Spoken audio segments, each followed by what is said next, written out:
Hello, my name's Anthony Cummins and welcome to this Real Ninjutsu. We're going to work out the way to disguise yourself as a cripple when you walk. Apologies for using the word cripple, but you know that's what the way it is in the medieval context. So in the book True Path of the Ninja, on the page, you'll find it on page 77. It says, you should be aware that if you pretend to be a cripple but cannot perform the imitation very well, your attempts will easily be identified. Now, what people don't realise about True Path of the Ninja Shoninki is that it's got such a massive amount of information hidden behind every single sentence. I did my martial arts background in the Bujinkan, and this was under a guy called Dennis who studied like human movement. So I find human movement really interesting. You know, I used to travel a long way to go and see him. And this, what I take from that is that people think to be a cripple you just sort of like drag it in a Frankenstein zombie way, you know, but they have no thought. Now, if you think about it, if you think the way the body works, you have to imitate a cripple in different ways, depending on his attitude, depending on his injury, has he had it from birth, things like that. Now, we're doing a seminar in the UK and the USA, and we'll do a bit more on this with Daniel, who's got some stuff in his school. But what I did is I was in Japan waiting for Yoshie, and I started watching a few people who had problems walking, and I came across 3 different people who had problems walking. So here is person number 1. Person number 1, they were old. It was a gentleman, and he had one of those arched backs like this. Now, his head was really far forward and he had a hat on. Now when he walked, he did this. Watch the knees. When he walked, he had the knee shuffle.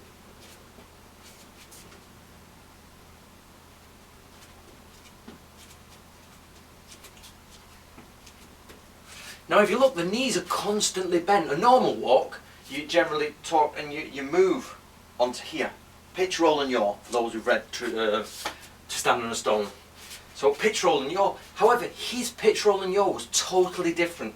He had to have his knees bent 100% of the time. And I had to think about this one. But what he did is he pitched up, moved, yaw. Pitch, roll, yaw. Pitch, roll, yaw. And his head was really pushed up because of his arched back. Now I realised, I was watching him for a while, and his knees, he has to have his knees bent. The injury has nothing to do with him bending his knees. It's because of the weight of his head. His injury is in his back, not his legs. So you have to concentrate on the back. And then if you straighten the legs, but you put the head up, you can't balance. You fall forward. So what he had to do was bend his legs to lower this bit here. He had to lower this bit here to bend his legs so his head was a balance point. And that's how he walked.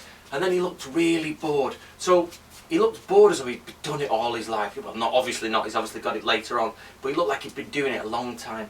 And this is how he walked.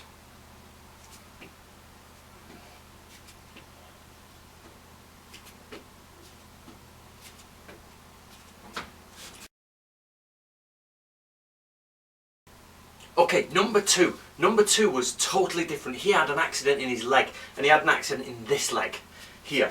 And what he did is he had a walking cane. His cane and his foot hit the ground exactly the same time, like this.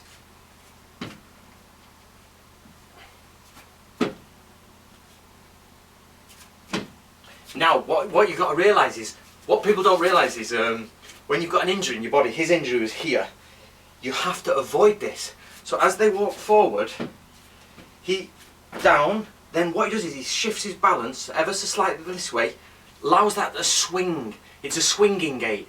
And then he places it down and he shifts over. Then he's quite comfortable with this, moving this leg.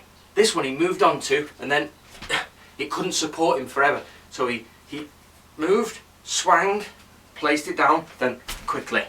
Move, swang, placed down, then quickly. Like this.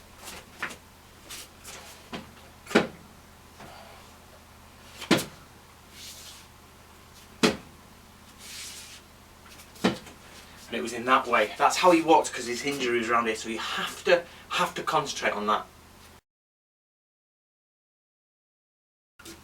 The third one is what I like to call the sort of the ape crippled walk, where somebody looks like an ape when they do it.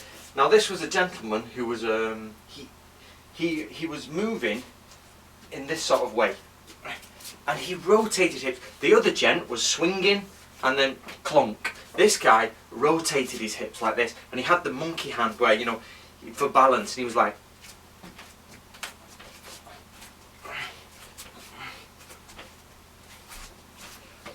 So this is how he walked.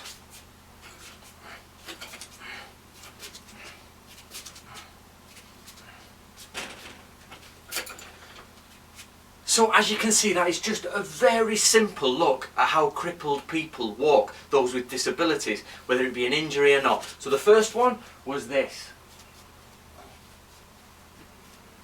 The second one was with the cane, swing, dum, swing, dum.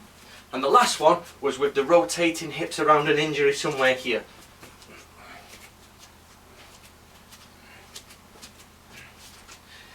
Now on top of that, you've got to put in whether you're bored or whether you're angry, whatever. We'll go deeper into that at the seminars. Please check them out. I'll put the links below.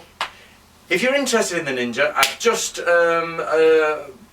done a full study, a couple of years study, and it's been released as a book called In Search of the Ninja. So it's on Amazon now for pre-order. It's now March in 2012, it'll be out August 2012, but it's there for pre-order if you want it.